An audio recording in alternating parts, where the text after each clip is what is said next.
move o campo.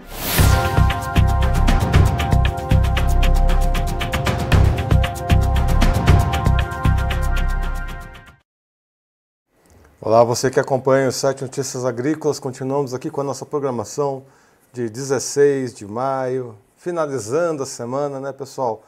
Já passamos aí de 15 dias de maio, vamos rumo a junho, vamos rumo aí cada vez mais olhando para até mesmo para esse encerramento desse ciclo de meio de ano, né, junho, julho ali.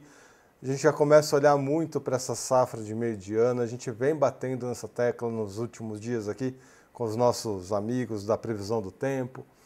Enfim, a gente começa a ver também, pessoal, uma situação diferente, né, para as temperaturas. A gente vê que cada vez mais as temperaturas tendem a subir, né? Alguns pontos do centro-oeste e do sudeste chamam até a atenção pela temperatura mais alta para essa época do ano. Esse vai ser um dos destaques que a gente vai conversar, além de outros assuntos, aqui com Bárbara Centelhas. Bárbara, seja bem-vinda ao Notícias Agrícolas. Bom dia, Edson. Bom dia a todos que estão assistindo. É um prazer estar aqui com vocês mais essa semana. Bom, vamos começar por essas temperaturas. A gente vê uma frente quente chegando aí, pegando o Brasil Central. Teremos uma perspectiva de calor para os próximos dias? Sim, Edson, acho que esse é um ponto importante, né? Porque está sendo bem característico dessa época do ano, e principalmente desses últimos dias, né? Acho que até a última vez que eu estive aqui com vocês, a gente comentou um pouco na semana passada sobre esse cenário de estabilidade que está se formando na região central do país, até em decorrência, né, do período da época do ano que já tende a ser mais seca, daquela região de alta pressão, né, que gera o bloqueio atmosférico, inibe a formação de chuvas, e isso facilita com que as temperaturas aumentem. A gente tem visto também as ECIT aos poucos se deslocando mais ao norte, agora já trazendo mais precipitações para o extremo norte, ou seja, para Roraima, para o Amapá, para as Guianas, ou seja, o norte do país, o Nordeste, já está começando a receber menos volumes também. Isso faz com que as temperaturas consigam se elevar, né? Então, quando a gente olha, aqui até trouxe a previsão para o dia de amanhã, para o horário mais quente, até para a gente fazer algumas simulações e entender a previsão. Depois a gente fala da previsão de chuva que corrobora com esse cenário das temperaturas, mas a gente vê que as temperaturas começam a se elevar, né? Principalmente aqui nessa faixa mais oeste, quando a gente pega o sul do país, né? Então, o oeste do Rio Grande do Sul, Santa Catarina nem tanto, mas todo o oeste do Paraná, o centro-oeste do estado de São Paulo, Mato Grosso do Sul, a gente já começa a ver que as temperaturas máximas oscilam para valores maiores, né? Então, a gente está falando aí de máximas girando em torno de 28 a 32 graus, aqui indicado em rosa claro. Conforme a gente avança no centro-oeste, como eu falei, né? O próprio Mato Grosso do Sul, noroeste do Mato Grosso do Sul, sul do Mato Grosso, noroeste do Mato Grosso também, a faixa oeste aqui de Goiás, nós já vemos possibilidade de temperaturas acima de 32, oscilando de 32 a 32 graus, algumas regiões até superando os 34 graus. É claro que mais ao norte e nordeste já é esperado uma temperatura mais elevada, mas bem diferente do que nós esperamos para essa época do ano. E nós vemos que a faixa leste do país, que tem sido a faixa que tem recebido mais chuvas, até porque as frentes frias estão com características mais oceânicas, ou seja, elas passam e caminham em direção ao oceano. A gente teve frentes atuando aqui no Oceano Atlântico, principalmente no sul da Bahia, que reduziu as temperaturas. Então, a gente vê que essa faixa ainda vai um tempo para essas temperaturas começarem a se elevar. Mas a região central, que já vem de um tempo estável nessa última semana, não tem frentes atuando, as condições vão sendo cada vez mais favoráveis, né? E as projeções já eram essas, né? Desde o começo do ano a gente vem vendo, né? Projeções de anomalias positivas da temperatura. E isso se confirma também para esse período agora do outono e inverno. E aí, até fazendo mais um avanço aqui dos horários mais quentes, né? Eu sempre trabalho com 18 TC, que aqui no nosso horário representa em torno de 3 da tarde, que é quando nós atingimos aí o ápice da nossa temperatura máxima. Nós vemos que para o dia 18 esse cenário se mantém, a gente acaba tendo esses estados que eu mencionei com maiores temperaturas. A gente já vê uma frente começando a avançar aqui no sul do país, já reduzindo um pouco as temperaturas, né? Então, conforme a gente avança aqui, você vê que ela passa rápido e logo depois a gente tem uma máxima no dia 19 quente também para caramba ali no sul, acima dos 30, 32 graus no oeste. Então, a gente vê que esse padrão, ele persiste ao longo dos próximos dias. Essa região central, que é uma região, como eu falei, né, mais estável, de tempo seco, céu aberto, favorecendo cada vez mais o avanço dessas temperaturas. No sul, a gente tem essas frentes que vão e voltam, né? A gente vai ver na previsão de chuva também que existem algumas previsões. Então, o dia anterior, né, que precede a frente fria, acaba sendo um dia muito quente, que é o que eu mostrei agora para vocês, essas temperaturas de 30, 32, algumas regiões até 34 graus. Mas aí no dia 20 nós já temos o horário mais quente, com as máximas bem abaixo lá no Rio Grande do Sul, né? A gente tem o oeste sempre sendo uma região um pouco mais quente, aqui girando em torno de 20 a 24, mas quando a gente olha a região centro-sul e mais leste do estado, nordeste do estado, a gente já vê as máximas caindo aí para 14 a 18 graus. Mas a gente vê que isso fica muito restrito, a princípio, ao Rio Grande do Sul, a Santa Catarina. Conforme a gente avança, a gente vê que os dias passam, mas essa frente não consegue seguir trazendo refresco para outras regiões, tá? Então, conforme a gente vai passando os dias aqui, né, indo até o fim da nossa previsão aqui no dia 22, a gente vê que esse refresco ele fica muito concentrado entre Rio Grande do Sul e Santa Catarina, e a partir do Paraná, principalmente a faixa oeste, noroeste do Paraná, toda a região central do país, vai continuar com temperaturas elevadas, e isso está muito relacionado, como eu comentei, à nossa previsão de chuva.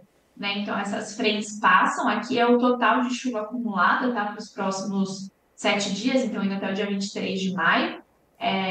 Depois a gente pode até passar isso dia a dia, olhar as regiões, mas é o que nós vemos. Nós vemos que essas frentes elas atuam aqui, né, no Rio Grande do Sul e Santa Catarina, por isso que vem ondas de frio acopladas e essa redução na temperatura, mas elas caminham em direção ao Oceano Atlântico Sul e não em direção ao continente. Então, o continente, quando a gente olha essa região central do país, que coincidentemente ou não é a região de maior temperatura, nós temos nenhuma previsão de chuva na grande maioria dos estados. A gente tem algumas chuvas previstas na faixa leste do Nordeste, até em decorrência de frentes que se desprendem aqui da Zecite, né, e geram alguns cavalos, algumas frentes frias também que vêm entrando pelo sul da Bahia.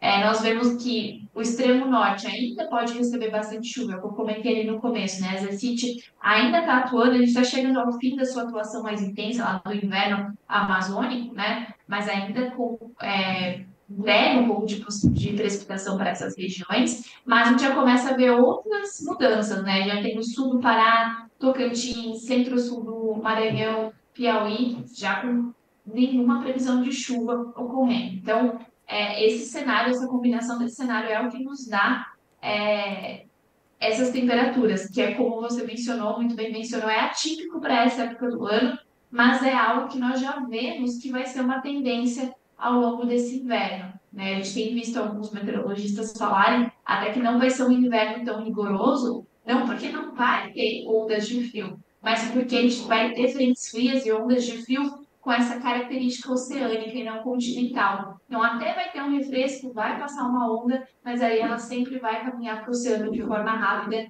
e aí o calor volta a se instalar, e depois uma outra frente fria, a gente acaba tendo a queda da temperatura. Tá? Muito que bem. E para os próximos meses, né, quais que devem ser as perspectivas climáticas para os próximos meses?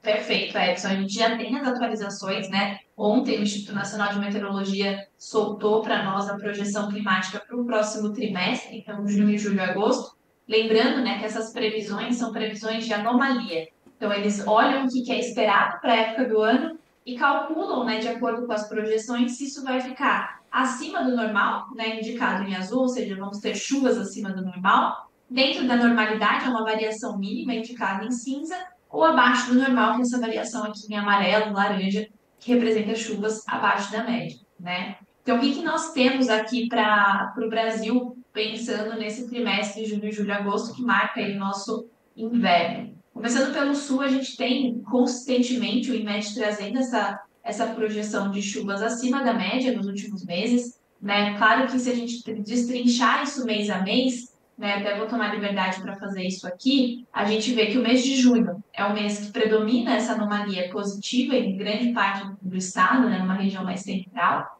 os extremos mais dentro da normalidade.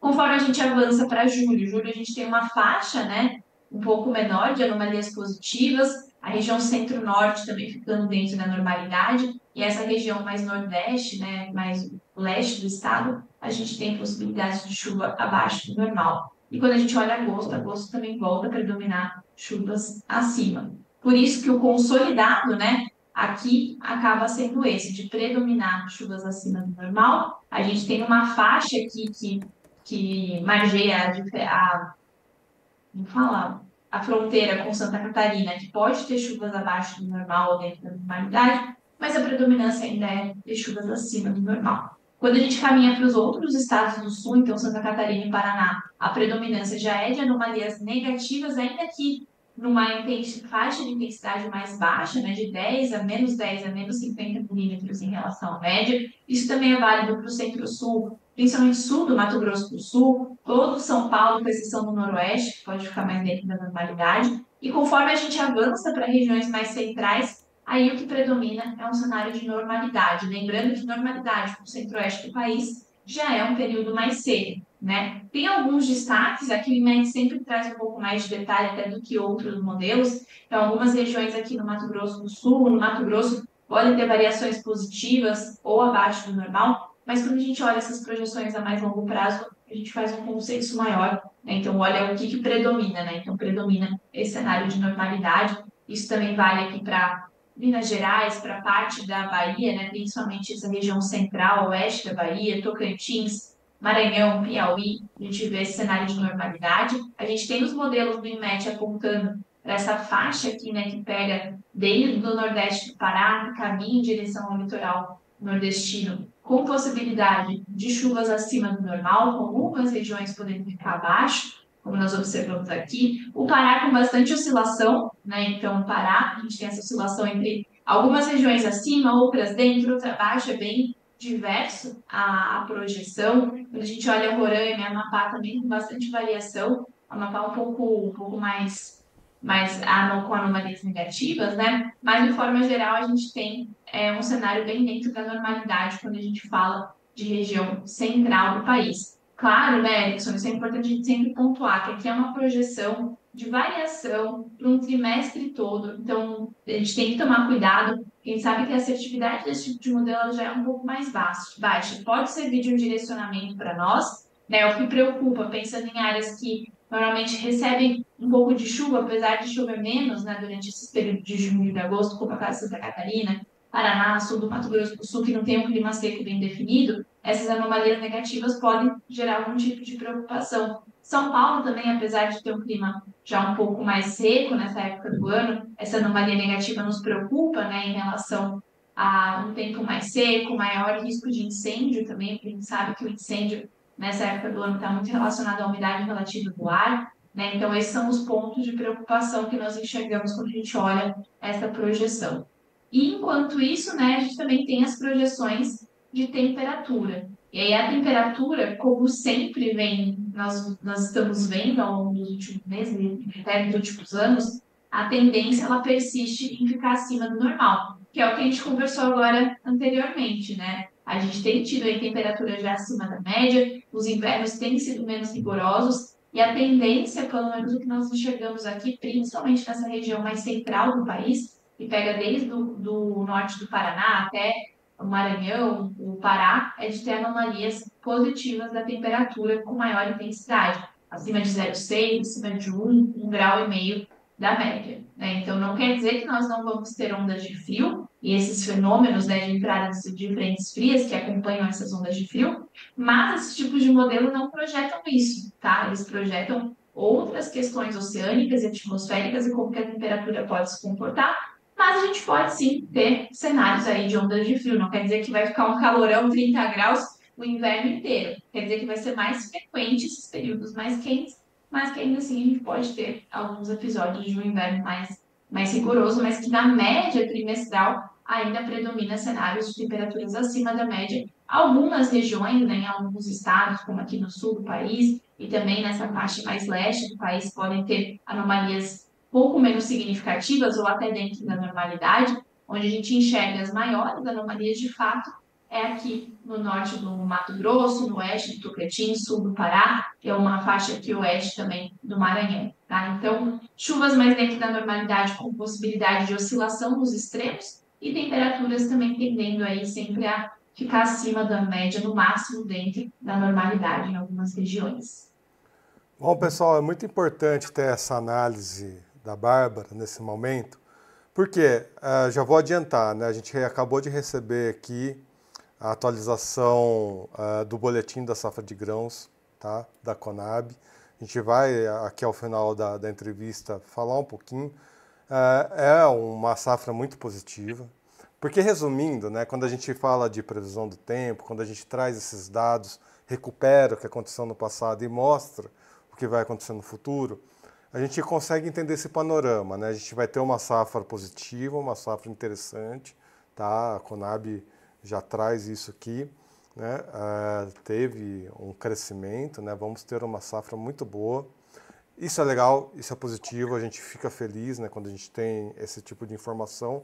Mas o que preocupa, né, quando a gente fala olhando mais a longo prazo? Vocês lembram, ano passado, a safra de grãos ela atrasou. A janela teve que deslocar um pouquinho mais para frente por causa de estiagem, né? A safra de grãos começou um pouco depois, abriu questões ali de como seria a safra de milho. A safra de milho veio muito bem, né? Obrigado. A única exceção é Rio Grande do Sul, que teve outras questões acontecendo ali, né? Mas também a gente vê essas frentes frias chegando lá. Aonde que eu quero chegar? Olhando esses mapas para frente, né? Porque a safra agora já está desenhada, né? A gente tem o boletim aqui em mãos, e olhando para frente, e vou lembrando o que aconteceu no ano passado, né? Essa mudança da janela, do período, a gente fica preocupado, né? A Bárbara comentou aí, né? Temperaturas mais altas virou uma tendência. Isso foi discutido muito ano passado. Não dá para esquecer, pessoal. E a gente tem, né, a reunião aqui do COP30, né, no Pará. E com certeza absoluta, essas temperaturas mais altas, essas temperaturas estranhas que afetam diretamente o nosso agronegócio, né, lembrou também das queimadas aí, é um ponto de preocupação.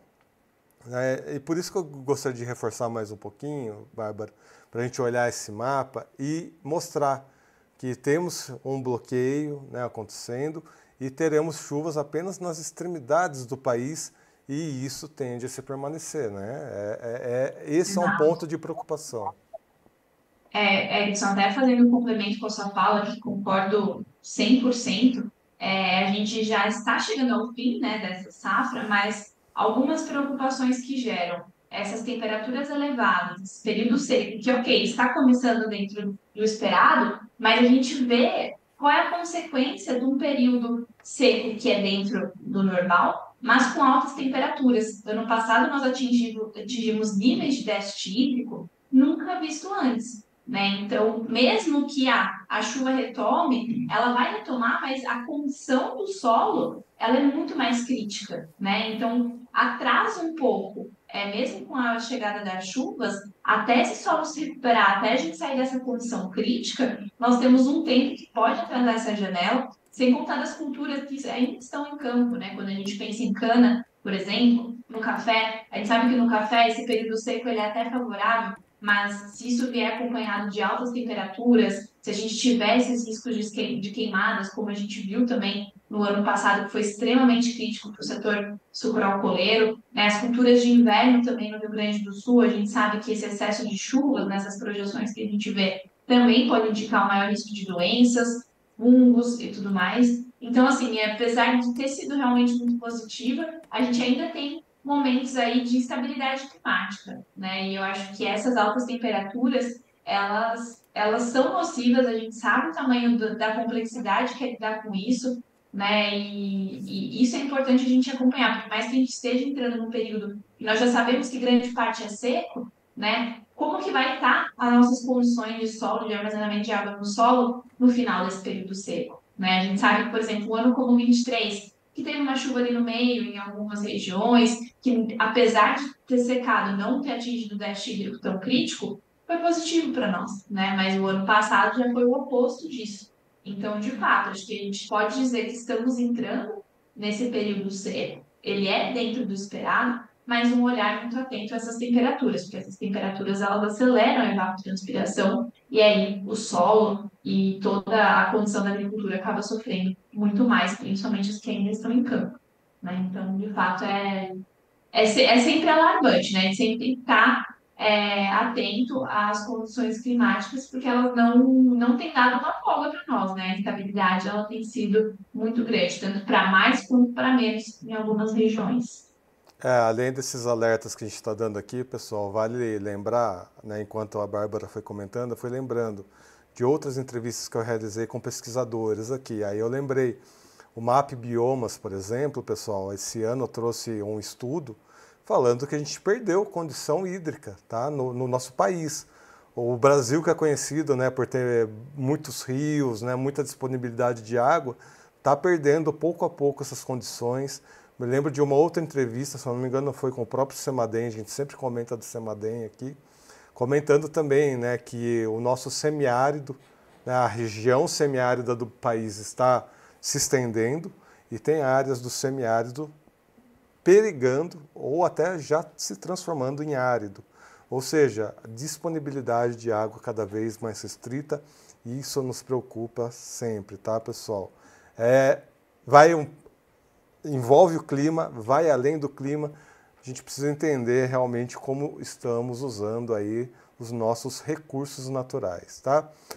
Bom, o chat hoje, sexta-feira, está até relativamente tranquilo. Eu vou pedir para o pessoal ir comentando. Enquanto isso, eu vou fazer aquele exercício de puxar algumas cidades principais aqui, para a gente entender como que fica pontualmente cada uma dessas regiões, né? Vamos olhar ali para Roraima, porque Roraima chama atenção. A Roraima é o estado que está recebendo bastante chuva, então vamos olhar ali para a região de Boa Vista, de repente, lá em Roraima. Por favor, Bárbara, para a gente ter um panorama localizado. Que ali a gente ainda tem chuva prevista, né, ali para aquela região. Vamos ver. Então, aqui em Boa Vista, a gente vê que tem até algumas nuvens, né, de precipitação girando em torno da cidade, mas conforme a gente olha a previsão, nós vemos isso, né, que os próximos dias, sempre lembrando, né, que a gente está vendo aqui principalmente o modelo GFS, o SMWF, na última linha aqui que representa os milímetros de chuva. Então, nós vemos que os modelos, eles colaboram entre si, né, colaboram mostrando que a gente vai ter um restante de sexta-feira, um sábado mais chuvoso, né, o domingo também, com volumes consideráveis, né, superando os 30, 40 milímetros. Então, os próximos dias tendem a ser bem chuvosos, principalmente o final de semana. Na segunda, segundo esse MWF, a gente começa a ter uma trégua, ainda que com chuva, tá? A trégua aqui não é no volume, mas sim não é na ocorrência não da chuva, mas sim no volume. Mas se a gente olha o Lua prevê bastante chuva ainda na segunda-feira, né? Começando a madrugada da segunda com 31 milímetros em 3 horas, depois 16. Isso segue até a terça-feira. Então, a gente tem aí os modelos prevendo chuva praticamente todos os dias aqui, chuvas significativas, né? Que a gente fala são agronomicamente relevantes, acima de 5, 10 milímetros, isso se estende até o fim da nossa previsão, tá, Erickson? Então, ali é uma região que, por enquanto, vai continuar recebendo um bom aporte de precipitação, um bom volume de chuvas, as temperaturas ainda que um pouco mais elevadas, até pela região, né, oscilam aqui entre 30, 28, 30 graus Celsius, tá? Tendem a cair um pouco mais, porque a gente tem dias mais chuvosos, mas até o fim da nossa previsão aqui, que vai até o dia 30, né, até o finalzinho do mês, dia 30 de maio, a gente tem previsões de chuvas constantes ali na região de Boa Vista. Muito que bem. Vamos dar uma olhadinha lá para o Pará, pessoal, porque eu vejo nos grupos de cacau, principalmente, pessoal muito animado. Teve bastante umidade acontecendo lá no Pará, mas vamos ver as condições ali para Altamira, no Pará, que é uma grande região produtora de cacau. Vamos para Altamira. Deixa eu ver. Correto. Perfeito. Vamos olhar a nossa previsão aqui. A internet está um pouco lenta, tá? Às vezes dando uma atrasada. Mas o que a gente já vê é que a Altamira já está numa região onde as chuvas começaram a cessar, né? Porque a gente está, se a gente for olhar regiões mais ao norte do Pará, quando a gente pega ali. Ah, não, desculpa, Altamira está aqui, eu trouxe para o lugar errado. Agora acho que estamos na Altamira correta. Aí sim, a gente tem um pouco mais de precipitação, mas com volume ainda menor, né, do que a gente observou, por exemplo, em Boa Vista. Então, a gente tem alguma precipitação ocorrendo ainda hoje, né, quando a gente olha aqui o mapa, tem uma mancha de precipitação ocorrendo no momento atual. A gente pode ter chuvas ocorrendo no sábado, no domingo. O SMWF é um pouco mais pessimista nesse sentido, ele não traz tantas precipitações aqui para sábado e domingo. O NOAA ainda traz, mas ainda em baixos volumes. Então, a gente observa que tem possibilidade de chuva, mas com volumes muito baixos, tá? Então, na segunda-feira, quando a gente inicia a semana que vem, a gente tem algum volume previsto na segunda, na terça esse volume já é mais escasso, na quarta tende a retomar uma intensidade um pouquinho maior, mas aqui não passa dos 5, 10 milímetros, tá? De chuva. O modelo do NOAA traz uma previsão um pouco mais intensa para quinta-feira, a gente tem até umas divergências entre os modelos, mas de forma geral, o consenso é que vai ter precipitação, mas a gente vai começar a observar uma redução nesse volume, tá? Em decorrência também desse afastamento das ECIT que vem ocorrendo, que é natural da época do ano também. Tá? Então, aqui, apesar de ter previsão de chuva para Altamira, já são volumes menores. Mas é isso, né? Volumes menores, mais consistentes, às vezes podem ser positivos, né? Pensando que a gente já vem aí de um período bom de chuvas, como você comentou, que o pessoal comenta, que os níveis de armazenamento seguem bons, a gente vai tendo a manutenção disso ao longo dos próximos dias, ainda que com volumes menores. Muito que bem. Vamos só ver os comentários de quem está com a gente aqui no chat. Aí a gente retoma a olhar pontualmente, porque as perguntas aqui são mais relacionadas às temperaturas. Abriu dúvidas aqui, ó.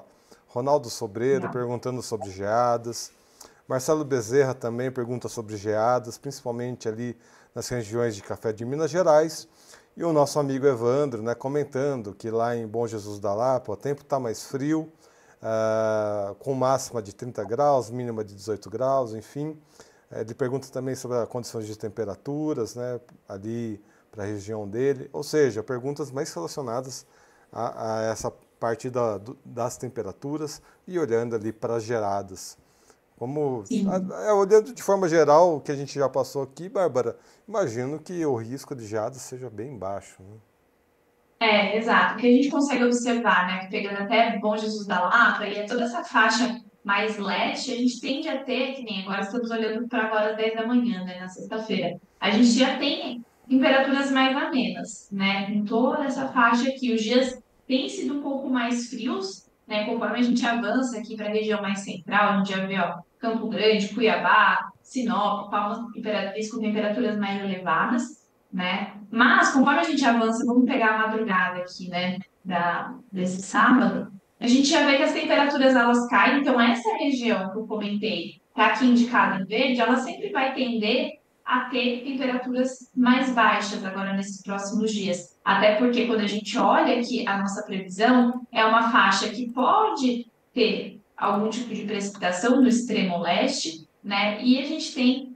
possibilidade de temperaturas um pouco mais ou menos. Conforme a gente caminha para regiões mais continentais, mais centrais e períodos mais secos, acaba a temperatura favorecendo esse aumento de temperatura. A gente já sabe que naturalmente a região leste, aqui, né, como você falou, sul de Minas, Vale do Cafeira, São Paulo, já tendem a ter uma temperatura um pouco mais baixa nessa época do ano. Mas vejam que mesmo com temperaturas mais baixas, a gente está longe, né, num período de mínima, de chegar ali a próximo a risco de geada. Vamos até avançando aqui, né, na nossa previsão, olhando agora a próxima madrugada do domingo, dia 18, também, né, como eu comentei, aquele calor pré-frontal, trazendo até possibilidade de aumento de temperatura no sul do país. Quando a gente olha aqui a madrugada do dia 19, do dia 20, a gente vê pouca alteração, né? Então, a gente vê as mínimas aí girando entre 16 a 19, 17 graus, Minas um pouco mais frio, 15 graus em Belo Horizonte, mas ainda assim, nada que nos mostre esse risco de geada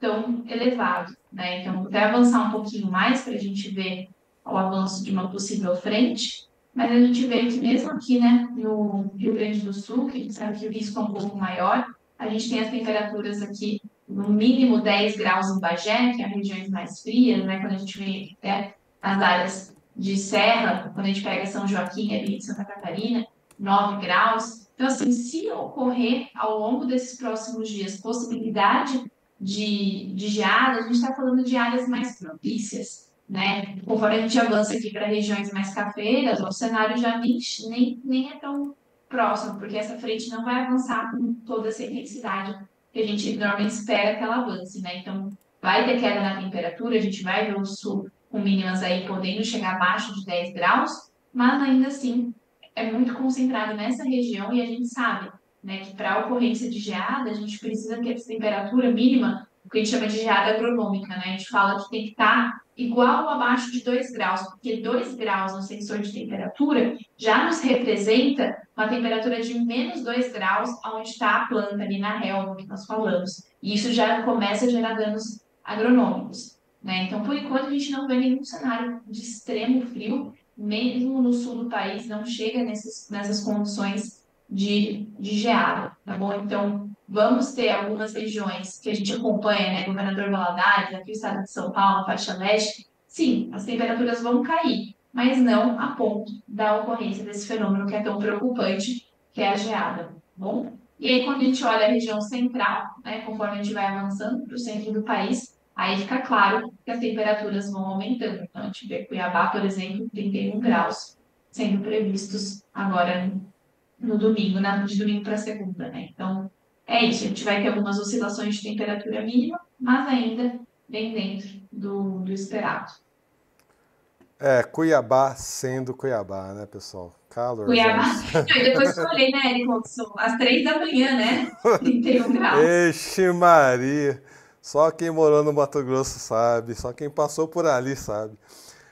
Bom, vamos continuar aqui passando por algumas cidades pontuais. Lembrando, pessoal, quem tiver interesse em saber da sua cidade ali, ou de alguma região específica, é só perguntar aqui no chat, tá? Enquanto isso, já que a gente falou de Cuiabá, vamos olhar ali para a capital do agronegócio, Sorriso, em Mato Grosso. Como é que fica o clima para os próximos dias? Sorriso. Aqui, estabilidade é o nome, né? Isso que vai predominar ali naquela região, como a gente já tinha visto na previsão do próprio INMET, né? Então, a gente tem aí, sem previsão de chuva, né? Nenhum volumezinho aqui, 0,4 milímetros, a gente pode considerar nada, né? Na segunda-feira. Então, conforme a gente avança, você vê que as 4 previsões, normalmente a gente olha o GFS e o CWF, mas o ICON e o Meteobu também não trazendo nenhuma previsão de chuva ali para Sorriso. Isso segue persistente ao longo da semana que vem, né? Então, aqui, onde eu estou passando o mouse na terça-feira, na quarta, na quinta e assim por diante, a gente segue até o fim da nossa previsão sem nenhuma chuva. E outra coisa que chama atenção, né, até porque nós estávamos falando de temperatura, a gente vê, né, que a partir de hoje mesmo já tem temperaturas registrando aqui por volta das 2 da tarde, que acaba sendo o horário mais quente dessa previsão, 31 graus, 32 no sábado, 33 no domingo, na segunda-feira também 33. Então a gente vê que essas temperaturas vão começar a se elevar e a gente vai ter um tempo seco e muito quente na região. E isso persiste também, né? Essas temperaturas de 32, 33 graus seguem persistindo. E normalmente, né, quando a gente olha aqui as temperaturas, eu sempre comento que o GFS joga a temperatura mais para o alto e o SMWF um pouco mais para baixo. Só que nesse caso dessa semana, ali para a região, os modelos também semelhantes, né? Então, o GFS apontando para 33 e olha o SMWF também, jogando temperaturas bem elevadas, 34 graus na sexta-feira, dia 23, 34 no sábado, dia 24, possibilidade de chegar a 35 graus no domingo, dia 25. Então, de fato, a gente vai ter, quanto mais tempo a gente vai ter instabilidade de período seco, as temperaturas vão se elevando, né? Então, esse bloqueio atmosférico faz com que essas condições de altas temperaturas sejam facilitadas. Então, a gente pode esperar, além do tempo seco, muito calor ali para a região do Sorriso nos próximos dias. Muito que bem. Olhando o mapa aqui, Goiás não deve ser muito diferente, Mato Grosso do Sul não deve ser muito diferente. Vamos puxar lá já, vamos ir lá já para o Rio Grande do Sul, pegar dois extremos, né? Vamos pegar Uruguaiana e na sequência a gente pode pegar ali Passo Fundo, de repente, para ver como é que ficam, né, dois pontos extremos do Rio Grande do Sul. Vamos.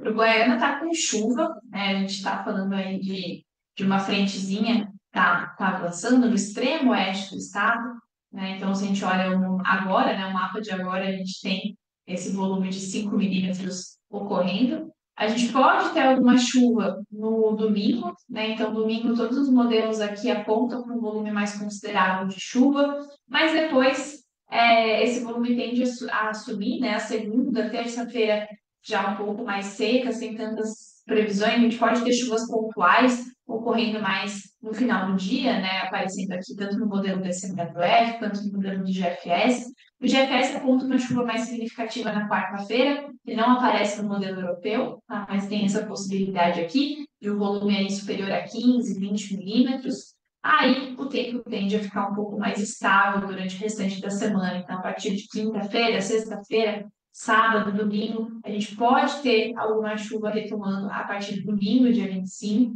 né? E aí sim esse volume vai se estabilizando, vai ficando mais intenso. O PCWF traz volumes mais consideráveis e significativos, chama até a atenção aqui de chuva para segunda-feira, dia 26. Os modelos também, né, apesar de ter diferença em quando essa chuva vai ocorrer, a gente vê que a semana do dia 26 tende a ser, né, principalmente de segunda a quarta-feira, uma semana bem chuvosa, um início de semana bem chuvoso, e depois uma certa estabilidade. Então, e lembrando também, né, Erickson, é importante a gente ressaltar isso, que essa previsão para o dia 26, daqui a 10 dias, já é uma previsão moderada aí, em termos de assertividade, né? A gente sempre tende a ser mais assertivo quando nós olhamos aqui essa nossa previsão a curto prazo. Então, nós podemos ter aí um domingo um pouquinho mais chuvoso, um início, uma quarta-feira também, mas tempo mais estável, sem nenhuma frente fria que vai trazer chuvas constantes ali na região. As temperaturas tendem a ficar mais amenas, né? Então aqui a gente já consegue ver aquela diferença que eu comentei do GFS jogando um pouco mais altas temperaturas. Então na segunda-feira, por exemplo, a gente tem uma elevação das temperaturas aqui para 26 graus, enquanto o CMWF prevê 23, né? Então uma diferença de 3 graus. As temperaturas ficam mais amenas em relação às demais regiões que a gente está olhando, então é em torno dos 20, 21, 22 graus Celsius, né? As mínimas caem ali para 15, 14, 12 na segunda-feira, desculpa, na sexta-feira, mas a gente vê que apesar de ser uma temperatura um pouco mais baixa, ainda não traz nenhum risco ali para a região de Uruguaiana de geada, como a gente já tinha comentado, mas as temperaturas tendem a ficar mais amenas, podendo alguns dias durante o período seco se elevarem um pouco, ali chegarem próximo a 26, 28 graus Celsius, tá? E aí Passo Fundo, né? Você falou também? Isso. Vamos olhar Passo Fundo.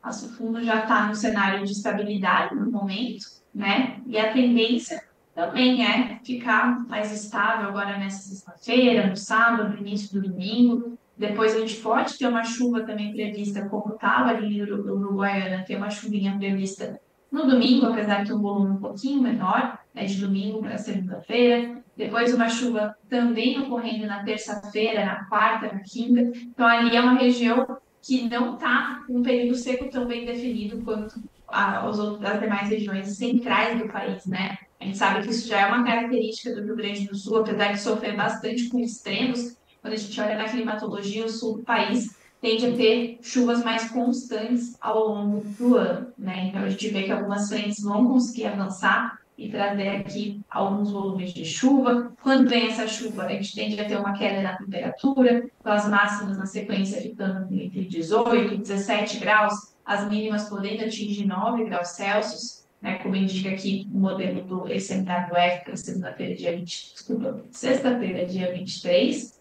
Né? Depois, um período de estabilidade maior, apesar de temperaturas um pouco mais amenas. Na segunda, essa temperatura começa a ficar um pouquinho mais elevada, de 25 graus Celsius, e aí começa a vir uma chuva também, do mesmo jeito que está sendo prevista aqui em Uruguaiana. A gente tem agora, principalmente o modelo europeu, trazendo chuvas de terça a quinta-feira mais significativas ali para a região de Passo Fundo também, tá? Muito que bem. Bárbara, muito obrigado pelas suas informações. Seja sempre bem-vinda aqui ao Notícias Agrícolas. Obrigada, Erickson. Prazer estar com vocês, pessoal aí no chat também. Agradeço e até a próxima. Até a próxima. Agradecer também a cada um de vocês que estiveram aqui com a gente no nosso chat. Lembra de se inscrever no canal, ativar o sininho e deixar o seu like, assim você ajuda o canal a crescer e sempre recebe as notificações quando o vídeo novo for ao ar. Só para falar rapidinho aqui do boletim da safra da Conab, pessoal, hoje a gente não vai ter tempo para os alertas, mas a Conab trouxe na atualização de hoje, aqui ó, estimativa atual para a produção de grãos, safra 24-25, né, após pesquisa de campo realizada até ali na última semana de abril, aponta para uma produção de 332,9 milhões de toneladas, ou seja, quase ali 333 milhões de toneladas, né? Crescimento de 11,9% ou 35,4 milhões de toneladas sobre a safra anterior. Destaque ali para a soja, também o arroz, enfim, a gente vai ter essas informações em destaque aqui na nossa home. É só visitar noticiasagricolas.com.br, mas é aquela condição, né? Uma safra boa, o clima ajudou, com exceção pontual no Rio Grande do Sul, algumas cidades também tivemos problemas ali pontuais, mas de forma geral, uma safra muito boa. Bom, amigos, a gente vai ficando por aqui. Até uma próxima. Um abraço.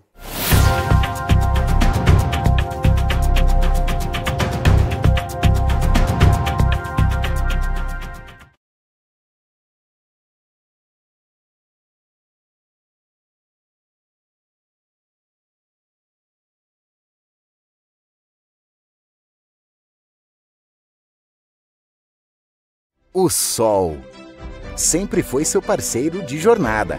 Agora, ele também pode ser o motor da sua economia. Na RT Energy, somos especialistas em energia solar para o agronegócio. Do pequeno ao grande produtor, temos soluções que reduzem custos e geram lucro. Com financiamento facilitado e retorno rápido, sua usina solar se paga. E o melhor, além de economizar, você pode vender o excedente de energia e gerar renda extra. Tudo isso com selos como Produtor de Energia Renovável, Selo Verde Rural Sustentável e até créditos de carbono, valorizando ainda mais sua produção.